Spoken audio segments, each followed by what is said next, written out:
persepsi masyarakat bahwa jamaah salafi ini tidak mengkultuskan Rasulullah dan Ahlul Bait, anti selawatan, bahkan dilarang untuk berziarah ke kubur Rasulullah. Padahal slogan mereka itu kan kembali kepada Al-Quran dan hadis yang sahih. Tapi kenapa tidak mengkultuskan Rasulullah dan Ahlul Bait? Mungkin perlu diluruskan terlebih dahulu. Ya, ini sebenarnya kalau bisa kita katakan ini fitnah sebenarnya untuk dakwah salafi. Ketika ada yang mengatakan dakwah salafi ini tidak mengkultuskan Rasulullah. Padahal mereka tadi dari sisi definisi pun sudah jelaskan mereka itu orang yang mengikuti caranya baginda Rasul. Mereka membuktikan cintanya kepada baginda Rasul itu dengan pembuktian amalnya.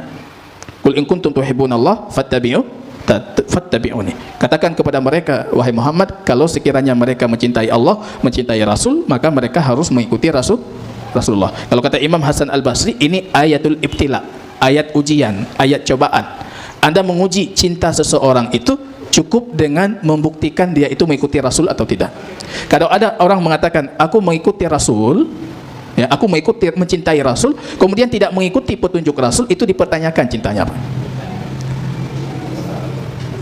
Kullun yadda'i wislan bilaila. Semua orang mengatakan, semua anak muda itu mengatakan, saya punya hubungan dengan si Laila. Lu galak lu si Laila, lu hubungan dengan si Laila. Waktu ditanyakan si Laila, rupanya si Lailanya enggak tahu, Pak. So, dia itu siapa? Kita tidak dikenali. Itu yang terjadi dari banyak dakwaan cinta kita terhadap Rasulullah. Kita cuma mengatakan aku mencintai Rasul. Ketika berbicara Anda mengikuti petunjuk Rasulullah kita.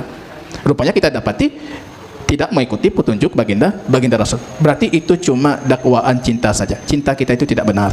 Kalau Anda mempunyai pembuktian cinta, dan pembuktian cinta itu dilakukan dengan al-ittiba, mengikuti petunjuknya Rasulullah. Kaum salafi ini mencintai baginda Rasul, meyakini Rasul itu adalah sayyidul anbiya wal mursalin, penghulu para nabi dan rasul. Tapi tidak pernah mereka itu mengangkat status Rasul melebihi statusnya sebagai Rasul, Pak. Maka salafi ini menolak misalnya hadis tentang Nur Muhammad, karena memang tidak ada hadisnya. Kalau alam langit dan bumi diciptakan hanya karena baginda Rasul atau diciptakan dari nurnya baginda Rasul, kita tolak itu mengkultuskan baginda Rasul melebihi posisinya Rasulullah. Apa kata Rasul? La tatru'uni, jangan kalian berlebihan memujiku seperti orang Nasrani berlebihan mengagungkan Isa ibnu Maryam. Rasul minta kita jangan berlebihan. Tapi apapun kata Quran, kata Rasul, hadisnya tentang baginda Rasul, kita imani itu. Mencintai keluarga baginda Rasul, Ahlul Baitnya kita cintai. Kita juga mengatakan bolehnya menziarahi kuburnya baginda Rasul sallallahu alaihi wasallam. Jadi kadang-kadang muncul fitnah seperti ini, Pak. Ibnu Taimiyah itu tidak membolehkan ziarah kubur baginda Rasul. Itu ada fitnah seperti itu. Mungkin salah satu yang ditulis oleh Sirajuddin Abbas itu tentang Ahlus Sunnah wal Jamaah. Di situ banyak sekali tuduhan-tuduhan palsu dan dusta untuk Ibnu Taimiyah dan Muhammad bin Abdul Wahhab misalnya. Salah satu yang beliau katakan di sana, beliau mengatakan Ibnu Taimiyah itu tidak membolehkan ziarah kubur baginda Rasul.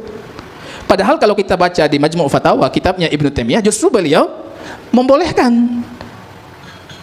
Bahkan menuntut kita untuk menziarahinya, tapi dalam ketentuan-ketentuan ziarah yang sifatnya syariah. Jangan ziarah yang sifatnya bid'iyah, ada kandungan bid'ahnya. Anda pergi ke Madinah khusus untuk ziarah baginda Rasul, kuburnya, ini salah berdasarkan hadis. Karena kata hadis, la tasyuddur rihal illa li hadhil masjid. Jangan kamu melakukan perjalanan jauh kecuali hanya untuk 3 masjid.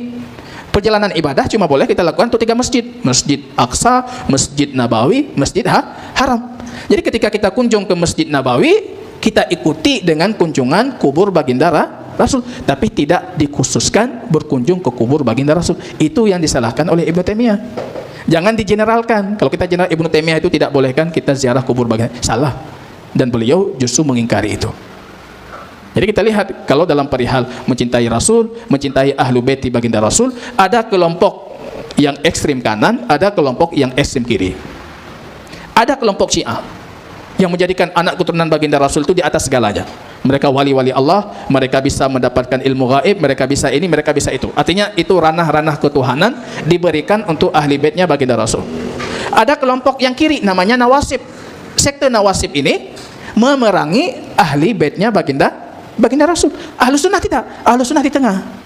Tidak berlebihan, tapi tidak pernah mengurangi haknya ahli bait ataupun haknya baginda Rasul sallallahu alaihi wasallam.